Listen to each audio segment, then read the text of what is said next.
Hello दोस्तों, welcome to my YouTube channel be a programmer. आज हम देखेंगे वेरिएबल्स के बारे में। जैसे कि हमने पिछले वीडियोस में देखा है कंप्यूटर लैंग्वेज क्या होती है, फाइल एक्सटेंशंस क्या होता है, तो उसी सीरीज में आगे बढ़ते हुए हम देखेंगे व्हाट इज अ वेरिएबल। हमने अक्सर सुना होगा वेरिएबल जरूरत पड़ती है प्रोग्राम में वेरिएबल की यूज होते हैं। प्रोग्राम किस लिए, जब भी हम प्रोग्राम को चलाएंगे तो वेरिएबल और मेथड्स की जरूरत पड़ती है। कोई भी इंफॉर्मेशन हमको पास करना है तो वेरिएबल और मेथड्स की जरूरत पड़ेगी। तो आज हम देखते हैं ये वेरिएबल और मेथड्स होते क्या हैं, ये किस लिए यूज होते हैं और इनका यूज हम कैसे कर सकते हैं अपने प्रोग्राम में इंफॉर्मेशन एक्सचेंज करने के लिए। चलिए शुरू करते हैं आज का वीडियो। पहले तो देखते हैं कि ये मेमोरी ब्लॉक होता क्या है। Memory block, memory is in the form of block. इसका मतलब क्या है, जैसे कि अगर हम मेमोरी की बात करें, अगर पहले वेरिएबल से पहले हम मेमोरी की बात करें तो मेमोरी हमारे ब्लॉक के फॉर्म में होती है। अगर ये मेरा एक मेमोरी ब्लॉक है तो जैसे कि हम देख सकते हैं कि ये जैसे कि ये मेरा ब्लॉक है और हर ब्लॉक का एक एड्रेस होगा। हर ब्लॉक का एक एड्रेस होगा, यूनिक एड्रेस, जिससे कि ये ब्लॉक पहचाना जाएगा। हर ब्लॉक का एक एड्रेस होगा, हर ब्लॉक का एक एड्रेस होगा। ठीक है, हर ब्लॉक का एक एड्रेस है इसमें, जैसे कि 128 12 ऐसे यूनिक एड्रेस होंगे अलग अलग। ठीक है, एक सीक्वेंस में होते हैं। ठीक है, एक सीक्वेंस में एड्रेस होते हैं, कोई रैंडम एड्रेस नहीं होता, ताकि एक्सेस को हम इजी कर सकें। अगर मान लीजिए अब इसी चीज को हम देखें, अगर कोई वैल्यू, मान लीजिए एक एक रूम है। ठीक है, अगर हम इस मेमोरी ब्लॉक को एक रूम के तरह देखें, जैसे कि मेरा एक रूम है। ठीक है, अब इसमें हमको लोगों को बैठाना है। ठीक है, अब इसमें हमको लोगों को बैठाना है, तो ऐसा कोई हम यहाँ से लोग को कह दिए कि जाओ बैठो इस रूम में, तो कोई क्या करेगा, कोई यहाँ पे आके बैठ गया, कोई यहाँ पे आके बैठ गया, कोई यहाँ पे आके बैठ गया, ये कोई यहाँ पे आ गया, कोई यहाँ पे आ गया, कोई यहाँ पे आ गया। ठीक है, अब यहाँ पे क्या नाम है, किसी को पता नहीं है कि कौन से मेमोरी एड्रेस पे बैठा है, कौन से मेमोरी एड्रेस से वो बैठा हुआ है, कहाँ पे बैठा है, क्योंकि सब कुछ रैंडम हुआ है। इसी को अगर देखा जाए कि suppose we need to store a value in store 10 in the memory. अगर इस मेमोरी में, अगर ये हमारी मेमोरी है, तो अगर इसमें हमको 10 स्टोर करना है तो हम कैसे कर सकते हैं, बस ऐसे अगर एक विजुअलाइजेशन करें कि 10 स्टोर हो रहा है मेरा, तो ये देखिए कि store in any random location. जैसे कि मैंने अभी लोगों का एग्जांपल दिया, वैसे ये 10 एक आदमी को समझ लो। ठीक है, अब ये आदमी जाके कहीं भी बैठ गया, अपने मर्जी से रैंडम जगह बैठ गया, इससे कोई मतलब नहीं है कहाँ पे बैठा है, किस एड्रेस पे है, ये किस जगह पे, इसको मतलब नहीं है। अब इसको प्रॉब्लम क्या आएगी, जब हम इसको एक्सेस करना चाहेंगे, इस 10 को अगर हमको एक्सेस करना है तो वो कैसे कर सकते हैं, ना हमको एड्रेस पता है, ना कोई उस एड्रेस का नाम पता है। अब कोई घर है, क्या नाम है, अगर आप एक मोहल्ले में रहते हैं, अगर आपको किसी को बुलाना है तो पहले आपको एड्रेस देना पड़ेगा, अपना नाम बताना पड़ेगा। हम एड्रेस भी उसमें मेंशन करते हैं ताकि वो आदमी और आसानी से पहुंच सके और मुश्किल ना हो एक्सेस करने में उसको मुझे। ऐसे ही वैल्यूज और मेमोरी के बीच में, मेमोरी के लिए होता है। जैसे कि 10 है, हम डायरेक्ट इसको एक्सेस नहीं कर सकते हैं। अब यहाँ पे प्रॉब्लम आएगी, हम एक्सेस ही नहीं कर सकते। अब क्या है, अब हमें वेरिएबल्स की जरूरत पड़ेगी। किसकी, वेरिएबल्स की जरूरत पड़ी। अब जैसे कि सेम, अगर अगर यही मेरा मेमोरी लोकेशन है और यहाँ पे मुझे एक वैल्यू स्टोर करनी है, अब हम कैसे कर सकते हैं, अगर रैंडम बिना कोई वेरिएबल के हम करें तो ऐसा तो है नहीं कि हाँ कोई फिक्स लोकेशन वहीं जाके स्टोर होगा। ऐसा तो है नहीं कि बस यहाँ पे हम चाहे यहाँ पे स्टोर हो जाते हैं, यहाँ पे स्टोर होगा, यहाँ चाहे तो यहाँ स्टोर हो जाएगा, यहाँ होगा तो यहाँ होगा। ऐसा तो कुछ है नहीं।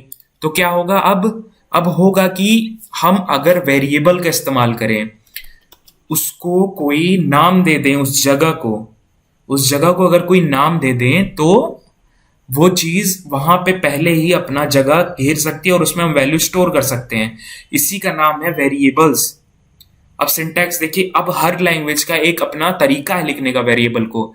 तो सी का सिंटैक्स क्या है, पहले डेटा टाइप हम लिखते हैं, फिर वेरिएबल का नाम लिखते हैं। अब डेटा टाइप क्या होता है, डेटा टाइप को अगर ब्रीफ में एक आइडिया दिया जाए तो डेटा टाइप एक तरह से, जैसे कि मान लीजिए हमें एक इंटीजर स्टोर करना है। इंटीजर यानी कि मान लो 10 स्टोर करना है, हाँ 20 स्टोर करना है, 30 स्टोर करना है। अब इसके लिए हम इंटीजर का इस्तेमाल करेंगे। अगर मान लो मेरे को एक डेसिमल वैल्यू, जो वैल्यू डेसिमल में हो, पॉइंट में हो, वो स्टोर करना है, तो हम फ्लोट का इस्तेमाल कर सकते हैं, 10.2 10.30 ऐसे करके। हाँ, अब हमको मान लीजिए कोई ऐसा प्रोग्राम जिसमें हमको बस हाँ या ना बताना है, ट्रू या फॉल्स बताना है, तो हम किसका, एक डेटा टाइप है बुलियन का यूज कर सकते हैं, जिसमें केवल ट्रू और फॉल्स आते हैं, ट्रू एंड फॉल्स।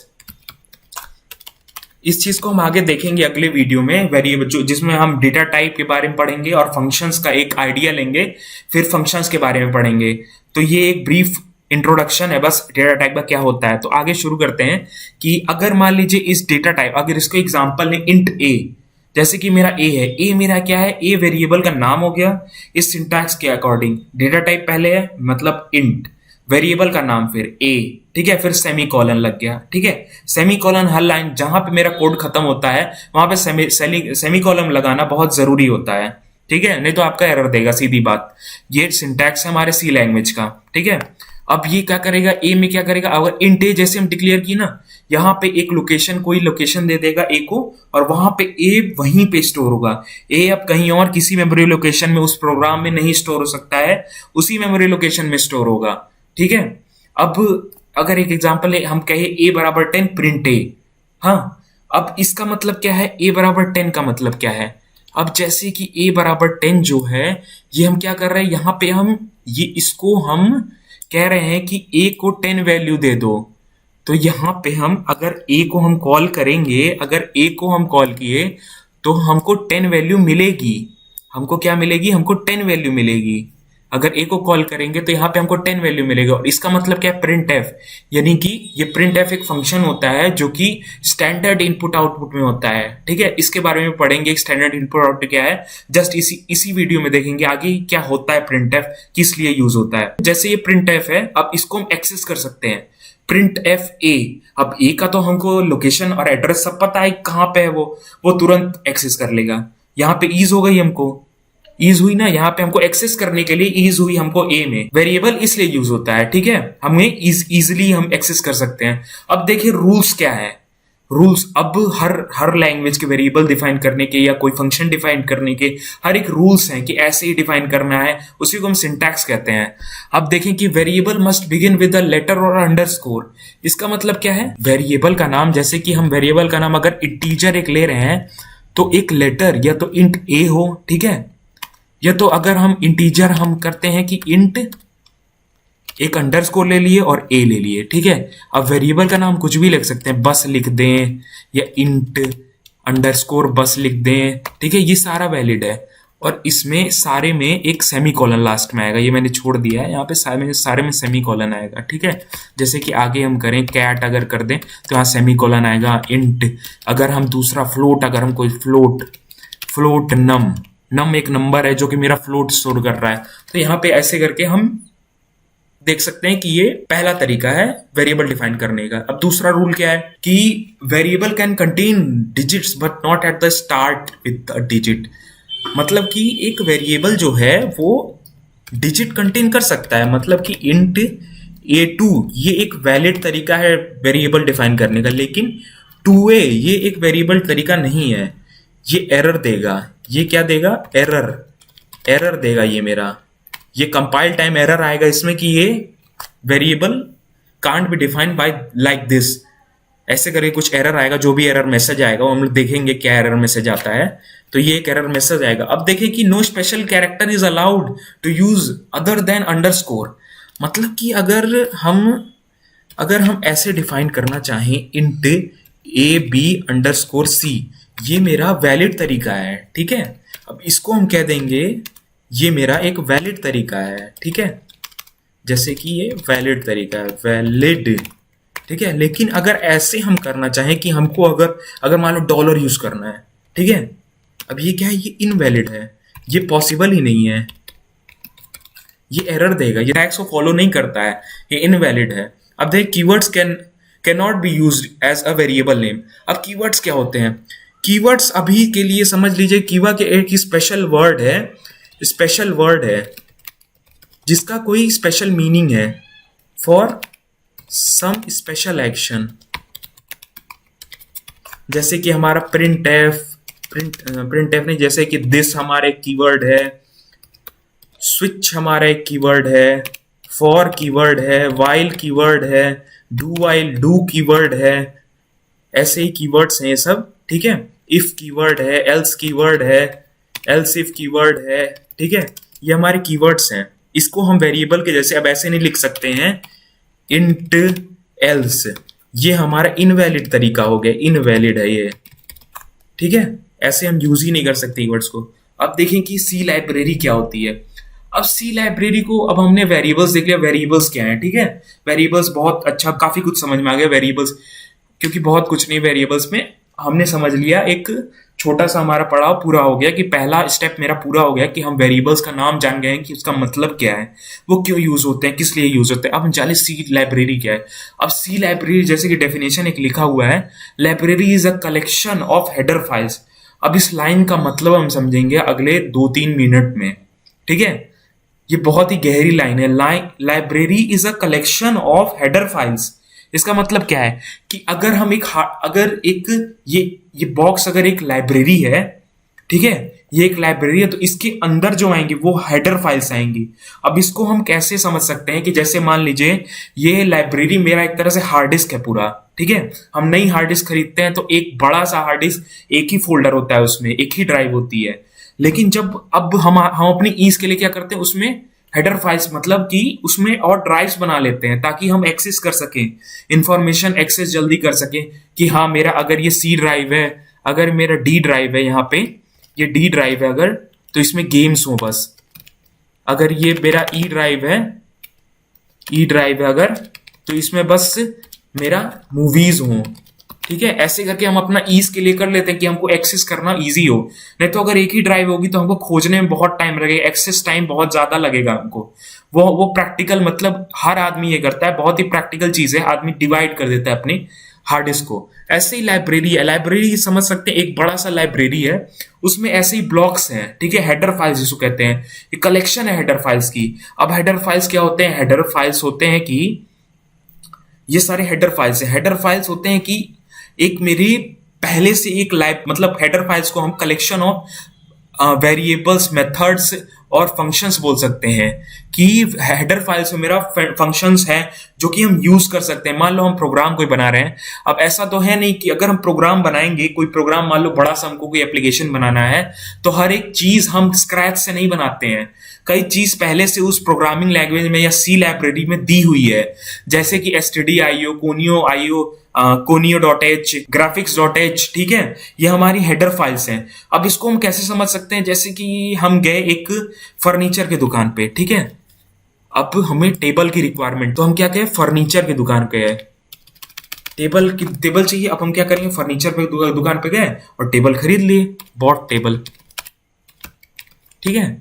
अब ये हो गया हमारा सिंपल सा आसान तरीका कि हाँ, दुकान में बना बनाया है, हम गए उसका यूज कर लिए, ठीक है, उसको खरीद लाए। और और ये कोई प्रैक्टिकल तरीका होगा क्या कि अगर हमको टेबल की रिक्वायरमेंट है तो पहले हम वुड लिए, ठीक है, अब वुड को काटे, वुड कटिंग किए, उसके बाद वुड को जोड़े, वुड को इंटीग्रेट किए, उसके बाद वो टेबल बना। ये कोई वैलिड तरीका है, ये कोई अच्छा तरीका है कि हाँ ऐसे हो सकता है?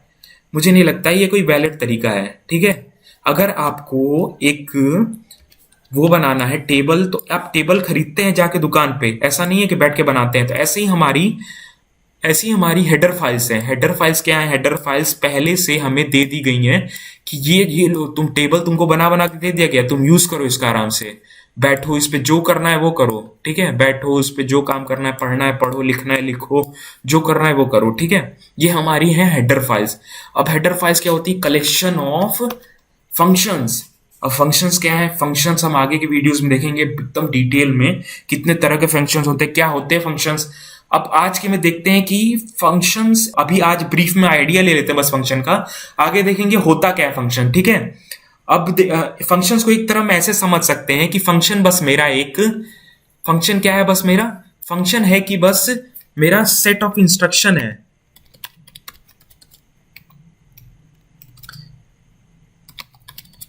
इंस्ट्रक्शंस है इसमें, ठीक है, कई इंस्ट्रक्शन है। जैसे सम करना है तो a+b किया हुआ है अंदर फंक्शन में ही, और उस फंक्शन को हम कॉल करते हैं। ये सब हम आगे देखेंगे, तो आराम से किसी कुछ और लिखने की जरूरत नहीं है, फंक्शन आउटपुट दे देता है, ठीक है। अब ऐसे ही देखेंगे कि प्रिंट एफ क्या है। प्रिंट एफ है हमारा, प्रिंट एफ और स्कैन एफ क्या है। अगर हमको कोई जैसे मान लीजिए हमको कोई मैसेज प्रिंट कराना है कंसोल पे, हाँ, मैसेज प्रिंटिंग के लिए यूज करना है, अगर मान लो हमको कोई मैसेज प्रिंटिंग के लिए यूज करना है तो हम क्या करेंगे कि प्रिंट एफ बुलाएंगे, उसमें मैसेज पास कर देंगे। हमको कोई कैरेक्टर लेना है, हम इनपुट लेना है यूजर से, तो हम स्कैनर बुलाएंगे, इनपुट ले लेंगे, ठीक है। अब अगर हमको कंसोल, कंसोल क्या होता है, कोनियो डॉट एच, ये होता है कंसोल इनपुट आउटपुट, ठीक है। अब इसके अंदर होता है CLR SCR और गेट CH, और भी बहुत से फंक्शन होते हैं। एक एग्जांपल दे रहे हैं कि फंक्शंस, हेडर फाइल्स में फंक्शंस होते हैं, ठीक है। ऐसे stdio में और ज्यादा फंक्शंस होते हैं, ठीक है। जैसे कोनियो डॉट एच में गेट CLR SCR क्या करेगा, जो हमारा आउटपुट स्क्रीन है उसको क्लियर कर देगा, जो पुराना आउटपुट है उसको मिटा देगा, ठीक है। सारे फंक्शंस हम, ठीक है। गेट CH क्या करता है, हमारा आउटपुट स्क्रीन से एक कैरेक्टर उठा लेता है, ठीक है। हम देखे थे पिछले वीडियो में कि हमारा क्या नाम है, जब हमने प्रोग्राम चलाया था तो वो स्क्रीन रुकी नहीं थी, फ्रीज नहीं हुई थी। अब गेट CH वही फ्रीज करने के लिए यूज होता है उस आउटपुट स्क्रीन को। ऑल्ट F5 हमें दबाने की जरूरत नहीं है, फिर आउटपुट आ जाता है, ठीक है, रुक जाता है। अब स्ट्रिंग एच क्या होता है, string dot H string manipulation के लिए यूज होता है। स्ट्रिंग का अगर लेंथ निकालना है तो हम strlen यूज कर सकते हैं। स्ट्रिंग को रिवर्स, एक नाम दिया हुआ है उसको रिवर्स करना है तो strrev यूज कर सकते हैं। ग्राफिक्स डॉट एच क्या होता है, ये 2D गेमिंग के लिए, 2D ग्राफिक्स के लिए यूज होता है। जैसे कि हम कुछ सेट करना है कलर किसी जगह पे या किसी फोल्डर में किसी भी मैसेज का, तो हम सेट कलर यूज कर सकते हैं। सेट बी के कलर क्या है, अगर बैकग्राउंड का कोई कलर सेट करना है सेट बी के कलर यूज कर सकते हैं। मैथ डॉट एच हमारी मैथ की फाइल है जिसके अंदर बहुत से फंक्शंस होते हैं। हमारा राउंड का फंक्शन, सील का फंक्शन, फ्लोर का फंक्शन, ऐसे ही रैंडम है। अगर हमको कोई रैंडम इनपुट ले, रैंडम नंबर हमको अगर देना है तो रैंड यूज करते हैं। अगर कोई पावर, किसी नंबर का पावर निकालना है तो पाव यूज करते हैं।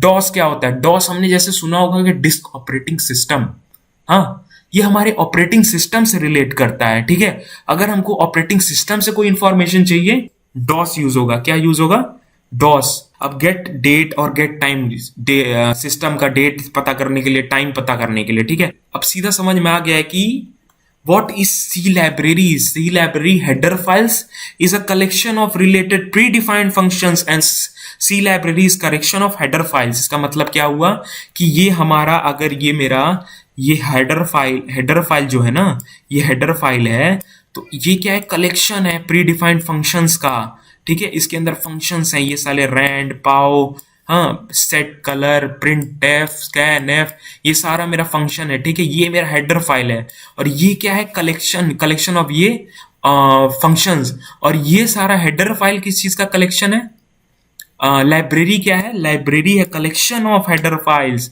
लाइब्रेरी है कलेक्शन ऑफ हेडर फाइल्स। ये सारी हेडर फाइल्स इसके अंदर आएंगी, ये सारी हेडर फाइल्स। हम सी लाइब्रेरी का मतलब समझ चुके हैं क्या होता है सी लाइब्रेरी, तो चलिए स्क्रीन शेयर करते हैं और देखते हैं अपने सी ब्लू स्क्रीन आईडी में कि होता क्या है, कैसे यूज होता है, इसका मतलब जानते हैं। तो चलिए मैंने स्क्रीन शेयर, वेरिएबल जो हमने सीखा है, वेरिएबल, सी लाइब्रेरी, ये सब है क्या, कैसे यूज होती है, ठीक है। तो पहले तो हम न्यू फाइल बना लेते हैं, ठीक है। अब इसको बड़ा कर लेता हूं मैं। अब पहले क्या करते हैं, हम हेडर फाइल इंक्लूड करते हैं, इंक्लूड stdio.h, ठीक है। उसके बाद एक और हेडर फाइल,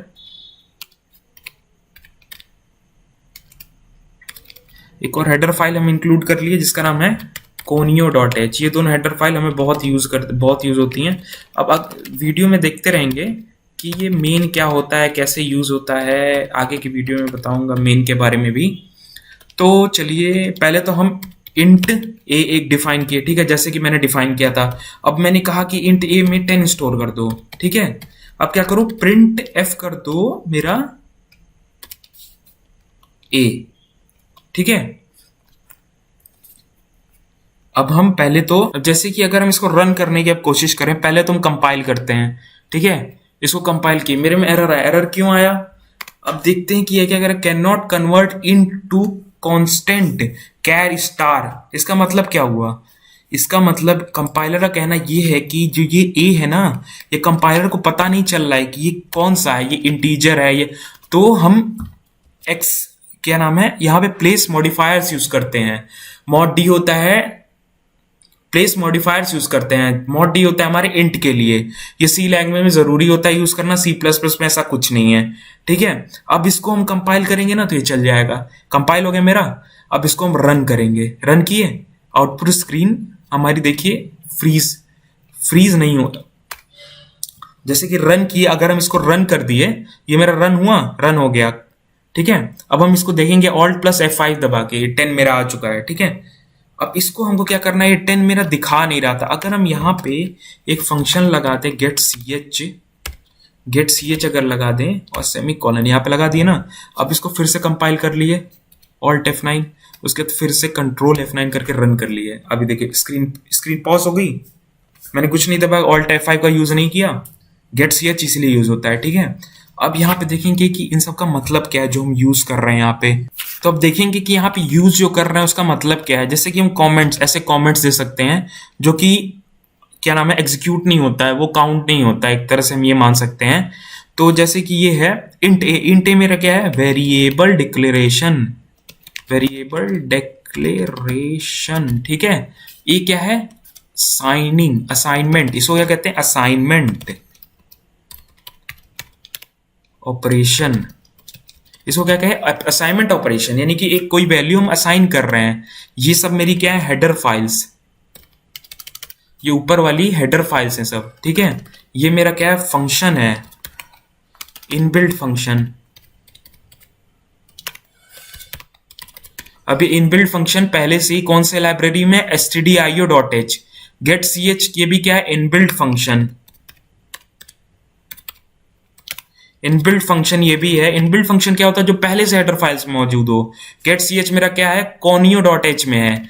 ये क्लियर एससीआर क्या है, इनबिल्ट फंक्शन, ये मेरा किसमें, conio.h। चलिए मिलते हैं फिर नेक्स्ट वीडियो में। आगे की वीडियो में देखेंगे कि डेटा टाइप क्या होते हैं, उनके बारे में जानेंगे, कितने तरह के डेटा टाइप होते हैं, बहुत ही डिटेल में पढ़ेंगे, हर एक कंसेप्ट को देखेंगे डेटा टाइप के, उनका रेंज देखेंगे क्या होता है, सारा कुछ पढ़ेंगे डेटा टाइप के बारे में। Thank you for watching my video. मेरे चैनल को सब्सक्राइब कर दें, मेरे वीडियो को लाइक करें, कमेंट करें मेरी वीडियो पे जैसी आपको लगी। अगर कोई क्वेरी है तो कमेंट सेक्शन में पूछ सकते हैं। मेरे वीडियो को शेयर करें। अगर मुझे सोशल मीडिया पे फॉलो करना चाहते हैं तो सारे लिंक डिस्क्रिप्शन में है, मुझे सोशल मीडिया पे फॉलो कर सकते हैं आप। Thank you very much.